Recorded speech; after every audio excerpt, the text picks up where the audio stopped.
Hey, customers, welcome back for another episode of Special Screening. Today, we actually have a double feature. We're going to be talking about Bram Stoker's Dracula and 1946's Beauty and the Beast. But before we get into that, we have a good friend of mine here, magician. You may have seen him perform. He was the headliner at Tropicana for many years. David Goldrake. Hey, David, how you doing, buddy? Hello, Frankie. I'm fine. How are you? Thanks for having me. Of course, we've been looking forward to having you come on for sure. Same So here. we've you picked these two movies for us this week, and like we were talking about, I don't know if I ever would have watched the 1946 Beauty and the Beast, but I can say I'm glad I did. So, Excellent. um, just to get started, what kind of made you pick these movies, man? You asked me what movies Hmm. were kind of my favorite movies and what movies had an impact on me, and those two were the first that came to mind. They're kind of related. Hmm. We can talk about that in a moment from a cinematographical point of view. And I've always been a huge fan of both the myth and the story behind the Beauty and the Beast and the vampire lore. So those two themes and subjects are very close to my heart, and those were the movies that kind of had an impact on me. Yeah, for sure. Well, I always knew you like the vampire stuff. I think you're the only person I know who really enjoyed Morbius. So, That is true. That is true. so yeah. But I'm glad we watched these movies, and I did not do enough research before watching Dracula. So when the Uh-huh. credits started rolling and it said directed by Francis Ford Coppola, I was like, "Oh man, that's my guy," because I'm a huge Godfather fan, of I course. know, I know. So So you didn't know he had done that movie? I had no idea. I didn't That's really look fascinating. into it too much. So as Yeah. soon as the credits rolled and it said directed by, I was like, "Oh, that's my Hmm. guy. Cool." Fantastic. But Yeah. yeah. So of course, like you were saying, the two movies do have a lot you can kind of look at in common. There's the love story between a monster and a beautiful woman, because you True. have Gary Oldman's Dracula with Winona Ryder's character. If I can remember her name, but Winona Ryder's With Mina. character, Mina. Mina. There we go. Yeah. And then it was also she played the his original love interest back in when he Correct. was in the war and everything. Uh, Yes. so this is totally random in this stuff, but both of these movies have the girl cry and the beast turning their tears into diamonds. Which I Right? thought it was such a random thing to see them both do. Very magical. Yeah, very magical, just like you. So, is there any specific scene that really sticks out to you when you think about Dracula? Is there something that go back There's a to like that's few. my favorite? There, Yeah. there's a few scenes that I still vividly remember. I haven't seen the movie in a while. Hmm. It have been 1 or 2 years that I've seen it for the last time.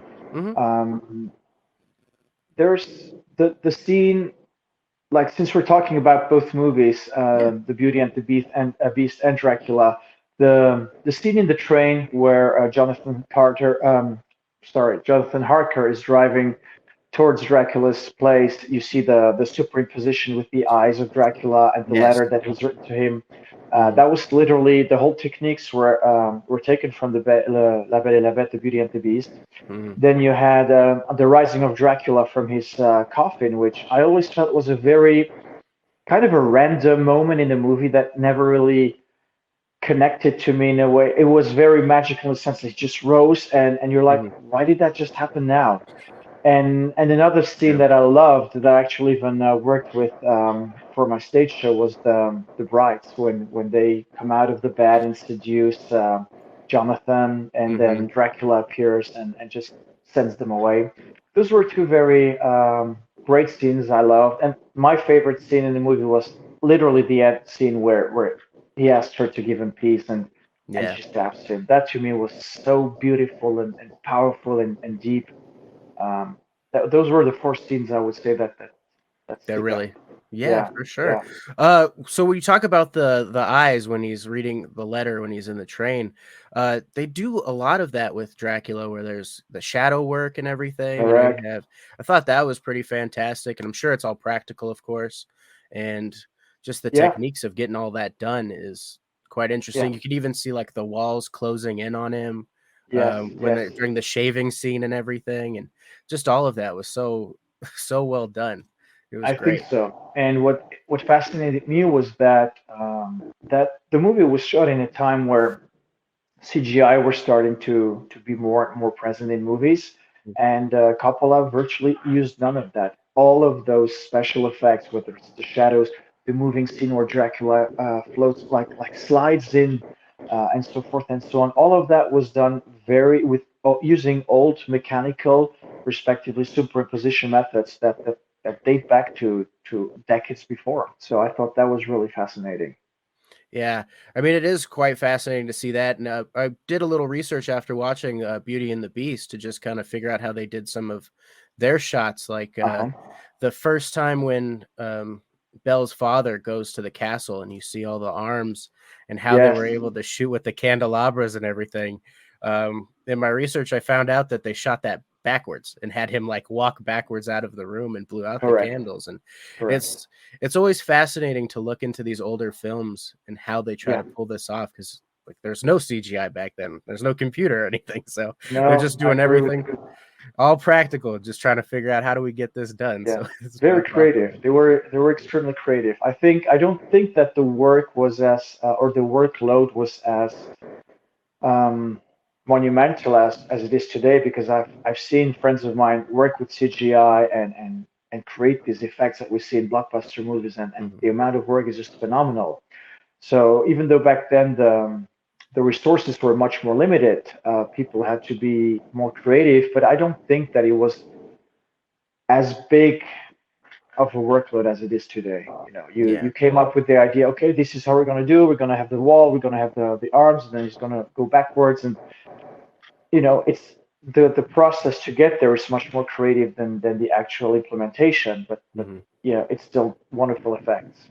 Yeah, I mean, you have to be quite creative to get to that point. I mean, Correct. I mean, you're of course very creative yourself. You always have to work on how you're going to get your tricks done, and it's all Yep. practical as well. So, That is you correct. got to work with that as get through all that. Yes, So sure you have the thought process to get you going for all that stuff. So, um, we have to. Yes. yeah, of course. Uh, yeah, True. there's like you were saying, there is a lot of parallels between these two movies for sure. I Yeah. mean, Yeah. the love story of a monster, and you have that going on for Yeah. sure. Um, Seeing this Beauty and the Beast was quite different than what I grew up with, which is the animated one. Um, Correct. I think it's fascinating to compare the 1946 version of Jean Cocteau Beauty and the mhm, Beast with the 1992 Disney mhm, version.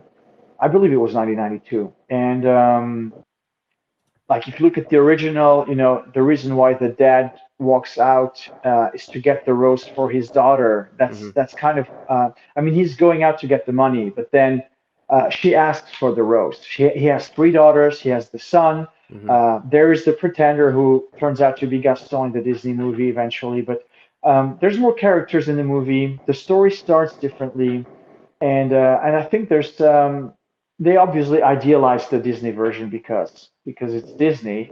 mhm. But I was very intrigued by how they changed it from the original story that Jean Cocteau portrayed in the 1946 movie. Um, Yeah, I mean, even how Gaston perishes, and in the movie it's mhm, Avenant or Ludovic. I don't remember who died by the hand of the statue of Diana. mhm. So it's very interesting. I was even when I was watching it today, uh, you have where she's almost like Cinderella more than she is like the tradition, like the I cartoon love that. Belle, you know? Absolutely. I love Sh that. It's a she's very good analogy. she's like the servant for everyone, and Yeah, she's got the yeah. 2 really mean sisters, and they're Yes. nowhere seen in Beauty and the Beast, the cartoon. No, no. But So the three sisters in the Beauty and the Beast, the cartoon, mhm, are actually a reflection, a mirroring of the two sisters in the movie. So they have the counterpart, mhm, but they're not related to her, which again makes it nicer because you don't see that negative side. And I think it's like you said, because Disney had already done Cinderella mhm, with the evil sisters, it would have been repetitive. So yeah, they still kept the element of the sisters that are vain and that want all the beauty, the glory, and the money, mhm. but they were not her sisters, which I thought was great. Yeah, that's a good way to change it. So you're like you're saying, not be too repetitive, like we were, Yeah, having the yeah, Cinderella repeat. I correct. could go personally with that Beauty and the Beast cartoon. That was the when I was a little kid. It was when that movie was on VHS, and I definitely burned through at least one copy of that movie. I've been told Wow. that many times by my parents that Yes, that yes, I watched that's it so beautiful. much that we had to buy a second copy. I So still have a VHS collector's edition somewhere in my collection. Yeah. nice. I did miss Yeah. the music though a little bit. I was waiting for them to come out with "Be Our Guest" in the 1946 version. Yeah, no. Well, the music, I forgot. Oh, wait, it's on the poster Hmm. somewhere. Georges Auric. Georges Auric did the music, and I actually have a CD with the music, Yeah, which was, as you know, very different than what we're used to nowadays. of course, Yeah, of yeah. course. The animated movie is a lot more poppy, and you can sing along Oh, to yes. it. This is Oh, yes. more of a classic traditional score, you know. It is. It has Um, become that. Yeah, yeah. you know. So if you with Dracula, um, you had a lot of with the same points we were talking about. Uh, Got to say one thing about the movie if we're going to get into the acting a little bit. Uh, Oh, let's do that. I know Keanu what's coming. Reeves. Keanu Reeves is a little rough in this movie, man. He is. I I think both he and Winona Ryder were, I would say, inexperienced. Mhm, First of all, they had to do these accents. Secondly, they were both still very young, mhm, and I believe actually back then Keanu was criticized a lot mhm, for his role as Jonathan Harker, and he was. You know, that's it's. I think it's. I'm going to open a quick parenthesis. It's fascinating to see how what back then was considered a challenge or a drawback, which was this bland acting style, became his strength. Because if you look at whether it's Neo in Matrix or John Wick or other movies he's mhm, played later in his career, it's kind of this monochromatic character that's doesn't really change a lot, and that's what they didn't like in Dracula because mhm. that's what he's like. And you're very right. The acting was on concerning those two actors was not the best, Yeah, as opposed to you had Sir Anthony Hopkins and Gary Oldman on the other side of the spectrum, which were and phenomenal. I believe So Carrie Ellis as well, and yes, yes, Richard E. Grant. I believe that's his name. yeah, He's in there. He's the doctor, correct, and I Dr. mean, Stewart, yeah. and oh, and I'm blanking on who played Renfield in the movie. That was Tom the musician, British guy. Oh, Tom Help me Waits. out. Yes, Wait, thank you. yeah. Tom Waits. Tom Waits. So I'm not too deep into the Dracula lore myself. So seeing Renfield, actually the first time I'd ever heard of the character was, I don't know if you've seen, there's a new movie coming out with Nicolas Cage. It is coming out. Yeah, that that's the Let's first time. have dinner. Yeah, that's the Yeah, first time I had seen that character to see him portrayed in this movie.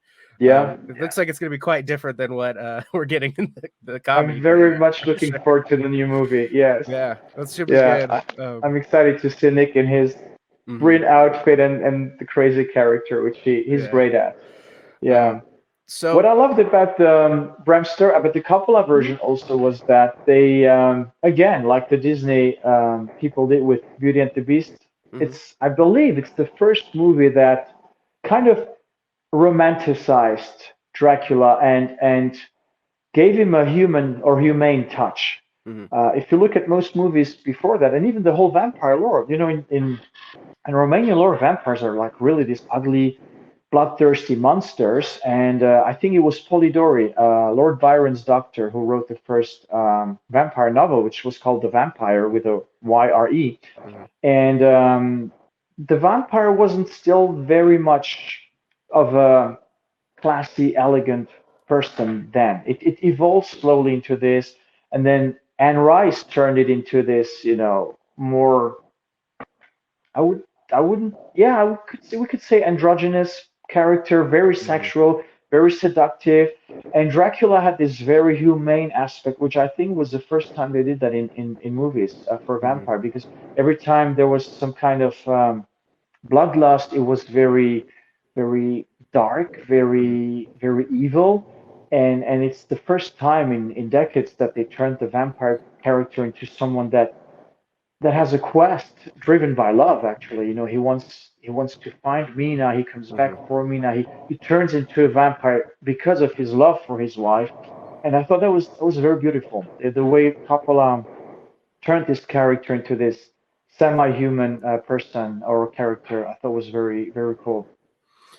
Yeah, so you're talking about with Dracula originally starting as more of a monstrous character in the original lore. They do kind of get into that with Dracula in Bram in this Francis Ford Coppola version. You see him a lot. He almost looks like a werewolf, really, Exactly, and having the exactly. The makeup. shapeshifter. Yeah, Yeah, like he's yeah, more of like really gave me more of a werewolf look when he was, but it's really like a bat, just the full fur and everything. yeah, And yeah, yeah. I mean, that even ties into our Beauty and the Beast movie that we watched as well with all Absolutely, that makeup and absolutely. you Yeah, know. yeah, yeah. Uh, They actually won, I believe. They did. The Bram Stoker movie got an Oscar for the best makeup. Actually, it was super elaborate, very very complex.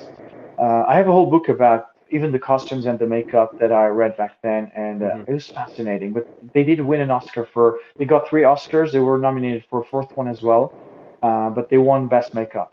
Yeah, I mean, with Yeah, Gary Oldman, you see him throughout the whole movies. He's got fantastic. the older Yeah. makeup on, Oh, and it's everything. really just like Yeah, yeah. decrepit and everything when you first see him, and See, with Keanu Reeves' character first seeing him at the castle and everything, and then there was one interesting part about their meeting, I thought, because in traditional Dracula and vampire lore, they have to be invited in.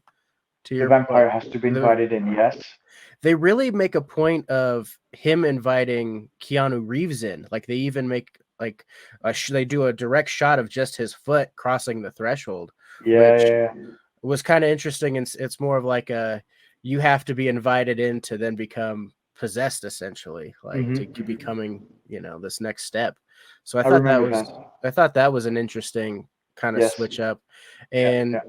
my understanding that in the original book, the love for Mina is not even a storyline. That this was a completely fabricated for the movie Absolutely, itself. absolutely.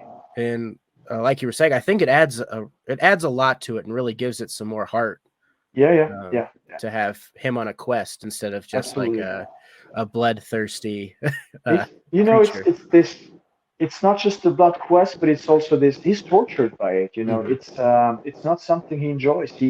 Like I said earlier, my favorite moment was when he's laying there and just give me peace, and she does it, and he's Hmm. free. He's free. He's struggling. He's tortured by his own being. There's this dichotomy of yes, the bloodlust that is part of him, the love for Mina, but he just wants to be free, Hmm. and that's all he cares about at this point. He's Yeah. himself despite himself, so to speak. Yeah, it's Hmm. him being a vampire was a punishment. Yeah. I mean, definitely, it definitely was a punishment for him because Yeah, he had to. I mean, he's just doing it just out of pure love and just because of how she died as well. She yeah, jumps out of the building and yeah, yeah. Just jumps into off the river. into the river, all off of false knowledge, like just Correct, the correct. enemy shooting in a letter saying that Yeah. it's done for. Um, so I just thought I'm really glad you picked these two movies. I have to Oh, say, thank you, thank it you. was awesome to check these out. And like I said, there was no reason for me to ever watch that 1946 Beauty and the Beast. But now I can say I have seen it. Jessica had actually seen it before already Wow, because they watched it in her French class. interesting. If I may open a parenthesis, Of course. Jean Cocteau did another great movie called Orphée, Hmm. which is the myth of Orpheus. Hmm. And in that movie, mirrors turn liquid, and that's how they become portals from one world to the other. Okay. And there's another 90s movie, Stargate, Hmm. with James Spader, that literally took that imagery and transposed into their movie. So if you see the big Stargate turning to water in the beginning Hmm. of its activation, that's literally taken from the other Jean Cocteau movie, Orphée. So I'm just surprised and fascinated and shocked at how this guy who was mostly an author Hmm. and had those two amazing movies still had an impact 50 years later in the Hollywood industry. Well, yeah, you could definitely see, like we were talking about, just the makeup for this Beauty and the Beast movie as well. You can even kind of see the influence that has going Yes, forward, and the absolutely. costuming in this movie is quite extravagant. Everybody's shining. I think the Yes, two of them are just shining everywhere with all the. absolutely. Yeah. Um, so on our show, we do Dope, Nope, and I as our ranking system for movies. Okay. Yes, I'm gonna have to give both of these movies. I'm giving them a dope, David. I think you did a good you're picks. awesome. I think Thank that you. was great. I I love it. do. I did enjoy watching Dracula. Had never both of them had never seen before, and I always Fantastic. heard about how bad Keanu was, but Gary Oldman was a treat in the movie, and Yeah, I love seeing him in anything. That's my he's Commissioner phenomenal. Gordon. So Yes. uh, Yes, I that, agree. I that's agree. that's my Commissioner Gordon. So I I totally was happy agree. to see him, and then seeing this classic 1946 Beauty and the Beast was a lot of fun as well. And just Jessica and I watching it this morning and just drinking our coffee Wow. and checking it out, and I could see why they used it in a French class because they kind of talk very calmly and very Hmm. slow, and you can kind of Yes. you can pick up on some words. I'm sure you don't have to watch it with subtitles. French, one of your No, languages. no. You don't It's speak one of my French? languages. Yeah, I do speak French Okay, fluently, yeah. yes. Yeah, I know we're at seven, right? You're at seven I languages. am at seven. I'm currently learning Japanese, so it would be number eight. Wow, man. That's incredible. Yeah, I That's love just crazy. languages. I love Yeah. it. Well, it Yeah, helps you connect with a lot more people too. So, and that's it what you're does. great at. So I mean, I really enjoyed both these movies. I'm glad we were able to check these out and that you picked these. I mean, Awesome. obviously, you're a huge fan of the 1946 Beauty and the Beast since you have that poster sitting there Yep. right behind you. If I remember correctly, you told me those are like very limited edition. Like, Yes, I tried to look up the year that the movie was redigitized, and mhm. unfortunately I couldn't find it. But I remember it was in the must have been at the end of the 90s, early 2000s, that the studios decided to digitize the whole movie, soundtrack, movie, and everything. And they had a huge movie premiere that I was invited to, luckily, and they printed a dozen of those posters.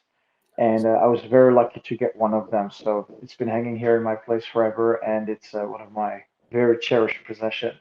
Yeah, for sure. I mean, this is a Yeah, pretty cool. That's a pretty cool piece and a great story it to is. go with it It as is. well. Yeah. Where was the premiere for the It was digitized actually in re-release? Luxembourg. It was actually Really? done in Luxembourg. Yeah, yeah. They had Okay. one in Luxembourg. They had one in Paris, if I'm not mistaken, Hmm. and I attended the one in Luxembourg, and it was everyone was there that was involved in the digitization process. All the people that were still related to the movie in one way or another. It was a pretty surreal moment. Yeah, for sure. That's pretty Yeah. cool. Well, I mean, of course you had to be invited. You are the most famous man from Stop. Luxembourg, I think. So I don't know, man. I've seen you make a tower disappear, so I think you're kind of a big deal there, right? Uh, So yeah, Yeah. in all our research, we were able to check out even your TED Talk from Luxembourg, and we had a good time watching those Oh, thank you. that you had Thank you. performed. And I mean, I have a lot of credit for for guys like you because I could not stand in front of a crowd like that and give a Ah, speech. we all have our talents, Yeah. and so we learn, we develop, we grow, and Hmm. being on stage, sharing stories and moments and images with people is what I do. So yeah, Yeah. we all have Well, our thing. that's very true. And even you talk about in your TED Talk of believe it's a family had seen your show and how much like it had made an impact on their son. Yes, And I'm sure you have a yes, lot of stories like that, but I'm sure that makes performing your show a little bit more heartfelt when you know you can have that effect on people in the long yes, run. yes. It did Yeah. take me a long time to realize and understand the impact that I would say any kind of performer and let's call them regular humans in general can have. I Hmm. think we neglect that in our everyday lives. I mean, you and I interacting on a daily basis may not mean a lot to us on a deeper level because it's a natural thing. But there are instances where you go back and you realize, wait, Frankie said or did something that had an impact on me, and we carry it with us. But the person themselves don't always realize that, and I think that's an important thing to remember that we can have an impact on people as persons and as public persons, more especially. I've told you before, other magicians I've seen perform that puzzle trick with the pieces, but your story that goes with it always sticks with me a lot more than some of the other acts I've seen perform that. I think you have a great quality about you that can really stick with people. And I mean, um, my family's seen your show. They always bring you up and how much they enjoyed just even talking to you after, because you Thank do you. such a great job of connecting with Means a people lot. on a very personal level, you know. I know Jessica and I are very excited that you're coming back to town pretty soon. We're like, where are we So going to am dinner I. this time? So Yes, yes. We had a great evening last time. I really enjoyed it. that was a lot of fun for Yeah. sure. So in all our looking into your career and everything, we saw.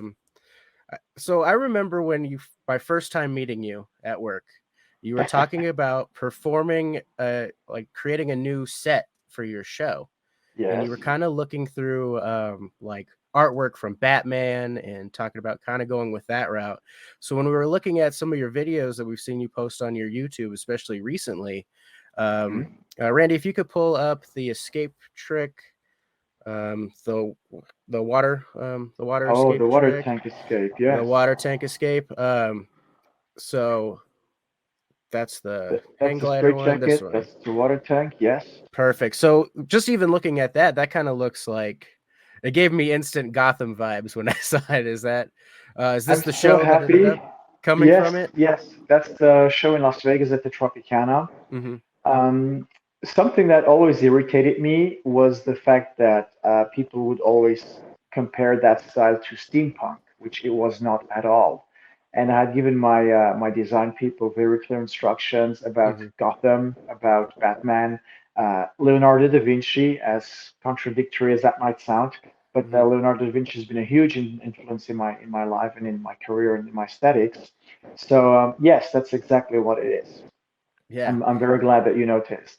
Well, I noticed that, and then of course the other trick that Randy had posted up there for a second, where you're hanging from like the hang glider upside down and escape from that with the fire and everything. Yeah, yeah. That also has some very Batman vibes to it as The well, elements present indeed, yes. for sure. So it was kind of cool to have talked to you, you know, before, and then finally getting to see what this all ended That's up at. It was a interesting. lot of Yeah, fun yeah. to go. And I mean, it's a great set design. I wish you could do it at our place, but I don't think it'll fit in Smaller theater.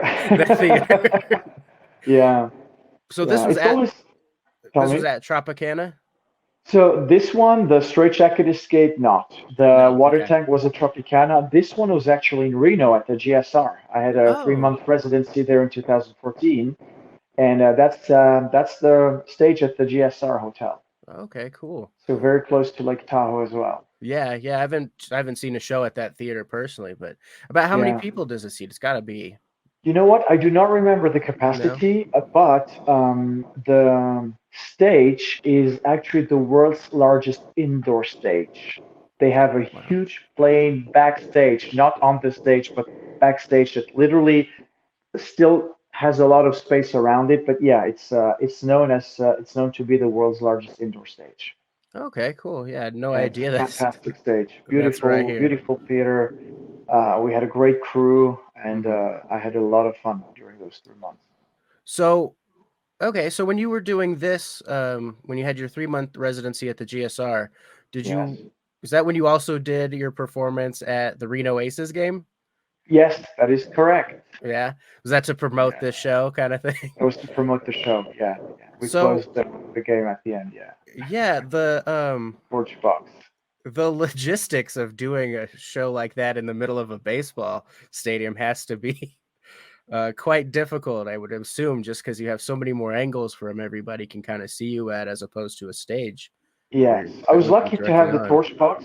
I was Hmm. lucky to have that piece with me because we had I had brought a whole bunch of pieces that I did not necessarily plan on performing on the stage, but we have always two, three illusions with us that allow us to be flexible and do whatever needs to be done in case.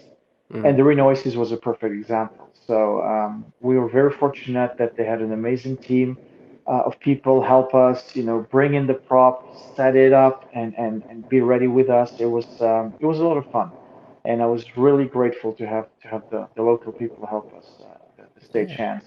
Yeah, that was a good thing. Um, do you find working at an arena like a stadium like that to be like a lot more difficult? Kind of you can just get through it, or it's different in Just the different? sense that you have to project more. Mm-hmm.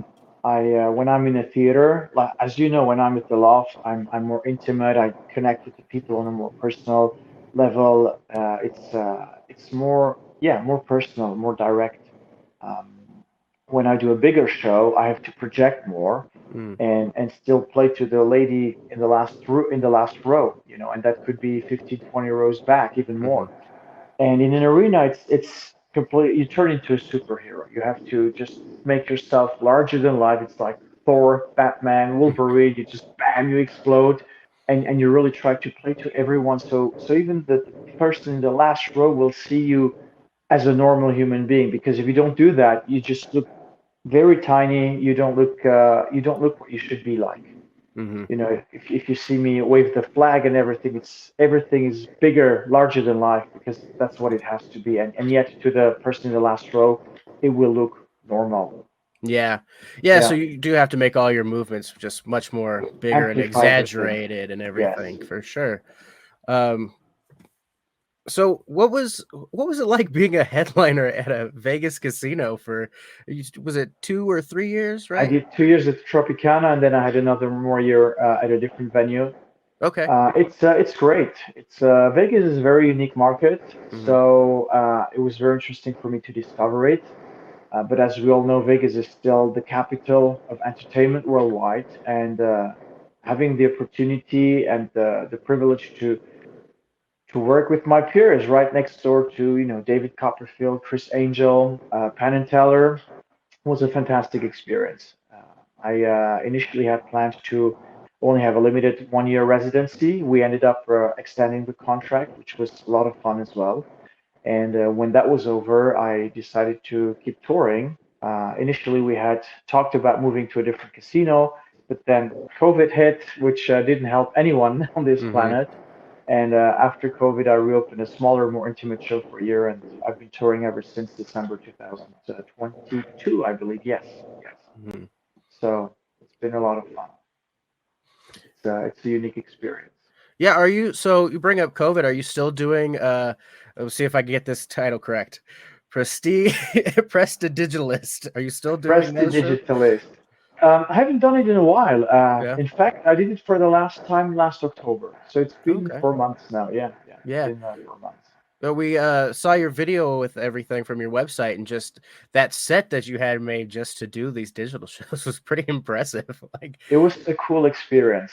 yeah. I was very lucky to have a few friends who are technologically very advanced. Hmm. And shortly into the pandemic, I called a few of them up. I said, I need to go virtual, like all my other artist friends, because I had a lot of friends who are acrobats, aerialists who were working with Cirque du Soleil, and all of a sudden they started doing all those Twitch shows and other platforms, and I just felt I need to do the same thing. And I have two friends, Ian and Amanda, who own this studio, Hmm. Show Creator Studios in Las Vegas, and I contacted them and I asked them if we could organize the shows there. So we had three different stages. I think it was even four different areas in the whole studio that we redesigned, that we created into that you turned into small stages. And I was very. It was a lot of fun. Very new experience. Connecting with an audience through a screen is completely different, and I was very happy when actually David Copperfield called me after my first performance, telling me that he thought it was the most sophisticated and well produced virtual show he had seen so far, and that was a huge compliment. So having David call me personally and compliment me on that was just made my day. Yeah, I mean, Yeah, yeah. I bet. So you are very personal with your shows. I was going to ask you, did you find it to be difficult to get on that personal level working It through it camera was. and screen than, in Yes. person? Because Yes. I It mean, was very difficult for me because I love to connect with my audiences. I love to see them in person. I compare it to we're going back to the vampire theme now. I love to compare my interaction with my audience to a heartbeat. mhm, When I come on stage, I have my heartbeat, and then the audience has theirs as a whole entity.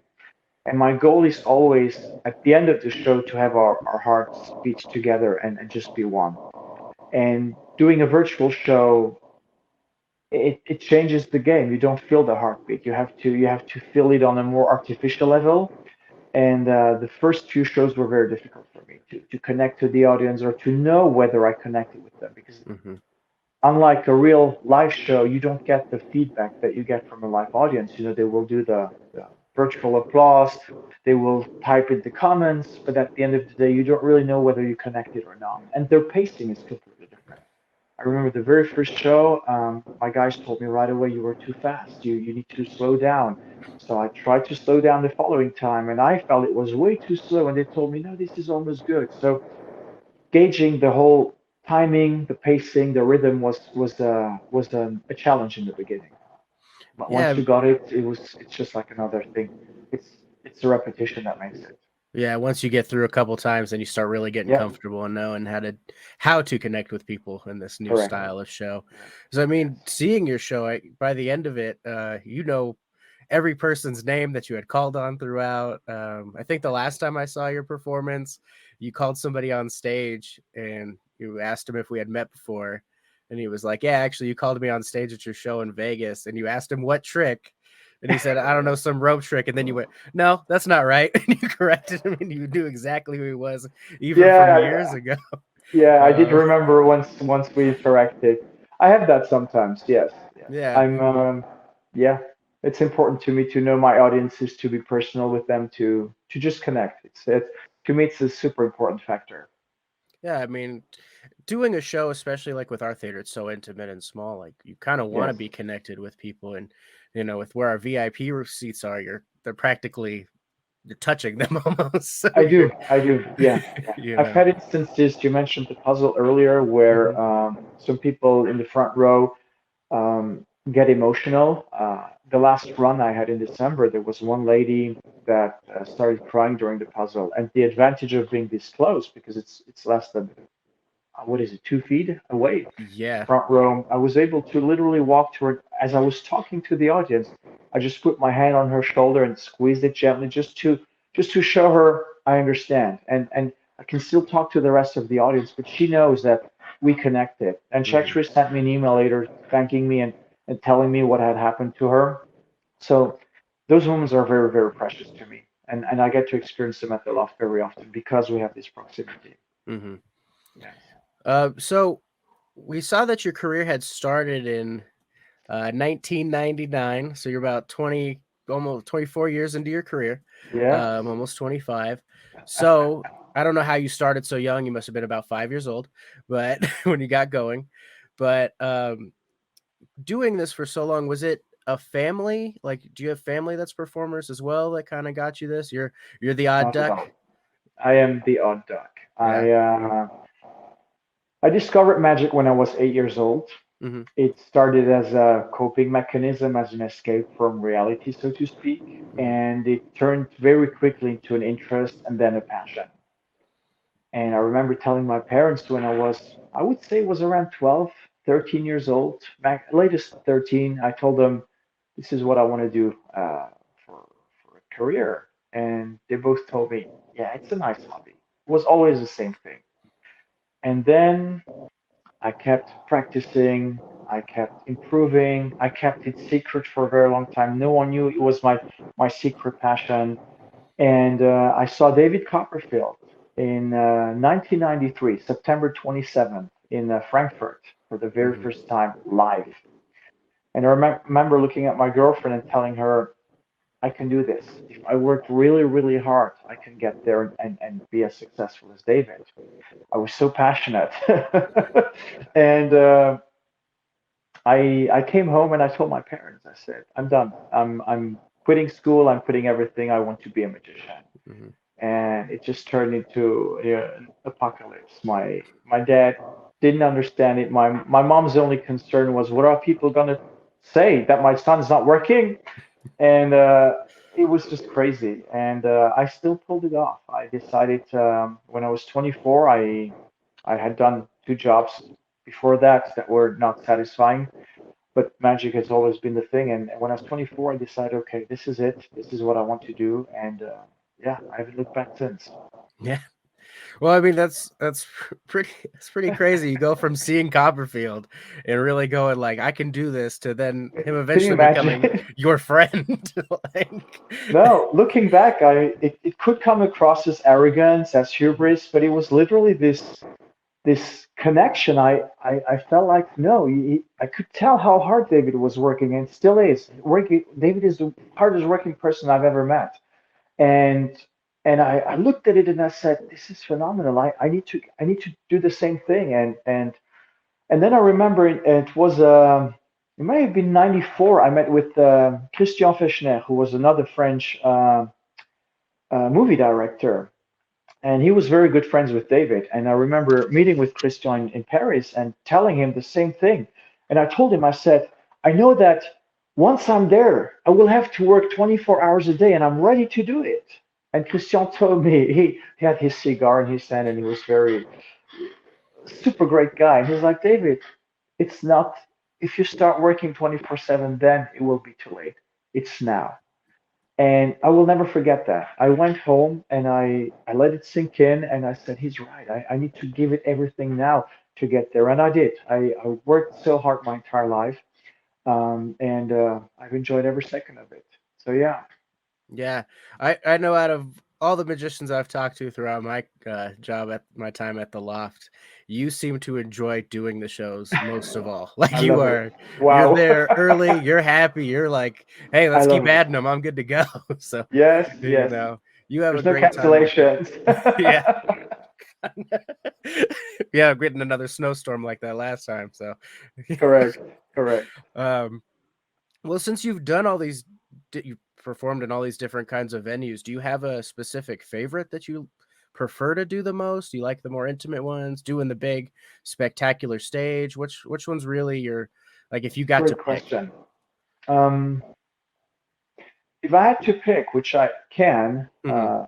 I would do everything, which is what I do. I've Hmm. been so fortunate to grow up in a very small country, Luxembourg, and Hmm. I had to do everything. I had no choice. I had to do corporate shows, I had to do private shows, I had to do public shows, kid shows, adult shows, closed up stage, parlor magic, and my two favorite are the parlor magic that we do at the Loft, Hmm. and grand illusion. Those are the two types of magic that I love the most for various reasons. Like I said earlier, the Loft show gives me the opportunity to connect with my audience on a very personal, cerebral, and intellectual level. I feel them, I see them, I can make fun of them in a nice way, and have fun with them. I remember not too long ago there was this lady in the really in the last row, and she was texting, and I see her face light up, and I just called her out. I said, "Are you done texting?" And everybody turns around and looks at her. You know, I just winked at her after we talked, and I said, you know, that's what I do. It's my sense of humor with people, Hmm. and that's something I cannot do in a bigger show, because in a bigger show, you know, if you have 1,000, 1,500 people in the audience, you don't see everyone. Hmm. But that allows me, on the other hand, to use my physicality. I can jump around. I can do more spectacular things. I can create different images too. Something I loved about Bram Stoker's Dracula Hmm. was the aesthetics. Eiko Ishioka did a phenomenal job on the costumes. The sets were just, to me, very, very elaborate and beautiful and aesthetic, and that's something that's been driving my shows. I would say forever. It's always been one of my main things. Every time I buy a new piece of magic, I take it apart, I rebuild it or have it rebuilt, and it has to have a specific look and design. Hmm. Um, and that's something I can do with my illusion show. I can create images. When we moved to Vegas in 17, I was actually the first magician to have 3D projections and mapping, and even tracking to some extent, which Hmm. hadn't been done then for magic yet. And that's what the Grand Illusion show allows me to do. It's more physical. It allows me to create bigger images. It's kind of a live movie. So those two types of magic stimulate me very deeply. And as for performance venues over the past, I would say 3, 4 years, the Magic Castle, which has been like a constant in my career for the past 20 years, and the Loft, which has been one for the past 4 years, are two of my favorite venues still. I love working those two venues. Hmm. Well, we always love having you in town, that's for sure, in our Thank you. theater. Thank you. So yeah, this episode's coming out on March 26th, which I know is a big day. David, you have some stuff going on as well, and I also think you have somebody you want to shout out Yeah, here. yeah. March 26th is a very special day for my friend Carl Ogawa, who is a movie producer. He's produced Green Arrow, Black Mirror, Superman, anything on Netflix that's great. You, among others, as well. That Wow. just got released again. So he's a Yeah. producer on all those shows. He's an amazing person. So, Carl, happy birthday! I love you, and I hope we can celebrate together. Nice. Well, happy birthday, Carl. Hopefully, we can have you on the show sometime and get into all that stuff. My wife is a huge fan of you and finished through binging through that super fast. So, Awesome. well, anybody listening to this, definitely check out David Goldrake. He's a great friend of mine and an even better magician. And David, thanks a lot for coming to the show. It's Thanks for always having me, nice. Frankie. Hopefully, we can have you on again sometime soon. And maybe we We'll can make it watch this happen other. again. We could watch. We said Orpheus is the other one. Maybe we'll have to check Yeah, that one out next. exactly. So, Exactly. customers, as usual, thank you for stopping by the cinema store, and we'll see you next week.